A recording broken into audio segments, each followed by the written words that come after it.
যে মুর্শিদাবাদ জেলার যে সমস্ত তৃণমূলের কর্মীদের মোহভঙ্গ হয়েছে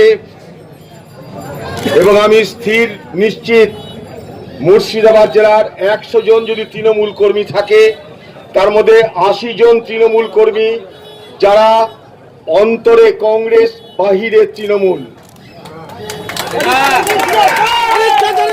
যাদের প্রাণে কংগ্রেস, শরীরে তৃণমূল। আজকে সেই যে আমরা সেদিন আহ্বান জানিয়েছিলাম যে কংগ্রেসে ফিরে আসুন আপনারা, আপনাদেরকে ভুল বুঝিয়ে বিভ্রান্ত করে ধোঁকা দিয়ে তৃণমূল এ মুর্শিদাবাদ জেলা কবজা করতে চাইছে এবং কবজা করেছে। তৃণমূল পঞ্চায়েত দখল করেছে, পঞ্চায়েত সমিতি দখল করেছে, জেলা পরিষদ দখল করেছে, পৌরসভা দখল করেছে। কিন্তু তারা কি দখল করেছে? পঞ্চায়েতের ইট, কাঠ, বালি, পাথর, লোহা, চেয়ার, আলমারি সব দখল করেছে। জেলা পরিষদেরও ইট, কাঠ, বালি, পাথর, লোহা সব দখল করে দিয়েছে। কিন্তু কি দখল করতে পারেনি? মুর্শিদাবাদ জেলার মানুষের মন দখল করতে পারে। তাই মানুষ একদম সঠিক সময়ে আঘাত করছে। কামাররা বলে যখন লোহা গরম হয় তখন তাকে হাতুড়ি ছেনির উপরে হাতুড়ি মারতে হয়। এখন তৃণমূলের কর্মীরা বুঝেছে লোহা গরম মুর্শিদাবাদের কংগ্রেসের লোহা গরম। আমরা মুর্শিদাবাদের কামাররা বসে আছি, আপনারা আসুন, ছেনি দিয়ে একটা করে মারবো, তৃণমূল চিৎপাত। তাই এই মুর্শিদাবাদের তৃণমূল আজ চোখে দেখছে শস্যের ফুল। মুর্শিদাবাদ লিবি তোরা? হ্যাঁ, ওই মেদিনীপুরের পালোয়ান লিয়েছে আর বীরভূমের এক পালোয়ান লিয়েছে, মুর্শিদাবাদ দখল করবি? বীরভূমের পালোয়ান আবার বলে মুর্শিদাবাদের লোককে নাকি পাঁচন মেরে ঠিক করবে। আরে তোদের নাচন দেখানোর জন্য আমরা সব ব্যস্ত হয়ে আছি, তোদের নাচন দেখতে হবে আমরা। মেদিনীপুরের পালোয়ান আমি অধীর চৌধুরীর কাছে কংগ্রেস করার জন্য 4 বার গেছে, 4 বার। শেষে কংগ্রেস করেনি, তার যুক্তি ছিল আমাকে দিদি কেস দিয়ে দেবে, সে এসে আমাদের হারাবে এখানটায়। আরে আমি তো চ্যালেঞ্জ দিয়েছিলাম তোদের দিদিকে বল আমার বিরুদ্ধে লড়তে। মুখ্যমন্ত্রী যদি মামাটি মানুষের নেত্রী হয়, বাংলার মুখ্যমন্ত্রী, তোর হাতে পুলিশ, তোর হাতে ডিএম, তোর হাতে টাকা, তোর হাতে মস্তান, তোর হাতে পিস্তল, তোর হাতে বোম।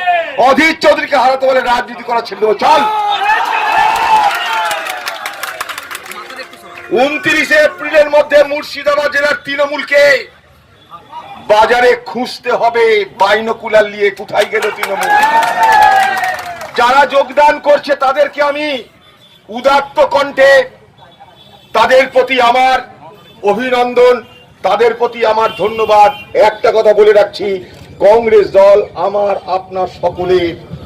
এই দল করতে গেলে তোলা দিতে হয় না নেতাদের, এ দলের প্রধান হতে গেলে নেতার পকেটে নোট দিতে হয় না।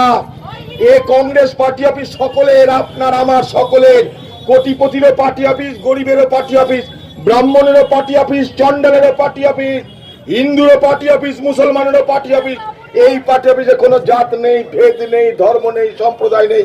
এটা হচ্ছে ভারতবর্ষের জাতীয় সংস্কৃতির একটা প্রতীক, এটা ভারতবর্ষের সভ্যতার একটা প্রতীক।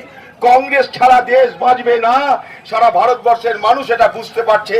মুর্শিদাবাদের মানুষ বুঝবে না তা তো হয় না, কারণ আমার জেলার মানুষকে আমি সচেতন নাগরিক বলে মনে করি। তাই তৃণমূলের ক্ষমতা হয়নি ভোট করানোর।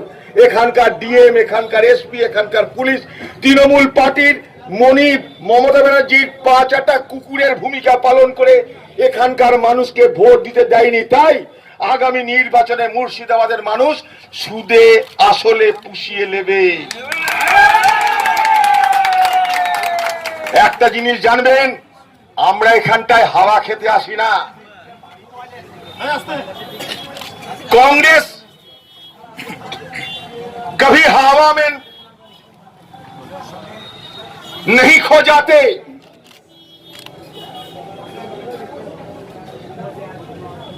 कांग्रेस कभी वक्त के साथ नहीं गुजर जाते। कांग्रेस कोई मौसम नहीं हो कि बाद में बदल जाते। कांग्रेस मुर्शिदाबाद जिला की आम लोगों की आंखों की आंसू है। कांग्रेस मुर्शिदाबाद जिला के आम लोगों की आंखों के आंसू है, खुशियों में भी रहते हैं, गम में भी रहते हैं, मुर्शिदाबाद की आम लोगों के साथ। मुर्शिदाबाद জেলার সাধারণ মানুষের চোখের জল কখনো তা আনন্দশ্রু হয়, কখনো তা দুঃখের অশ্রু হয়। আমরা কখনো মুর্শিদাবাদ জেলার মানুষের চোখ থেকে হারাতে যাইনি, হারাতে যাব না, আমাদেরকেও হারাতে পারবে না মুর্শিদাবাদ জেলার মানুষ।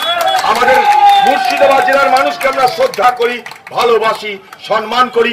তাদের দুয়া, তাদের দয়া, তাদের আশীর্বাদ আমাদের জীবনের সব থেকে বড় পুঁজি।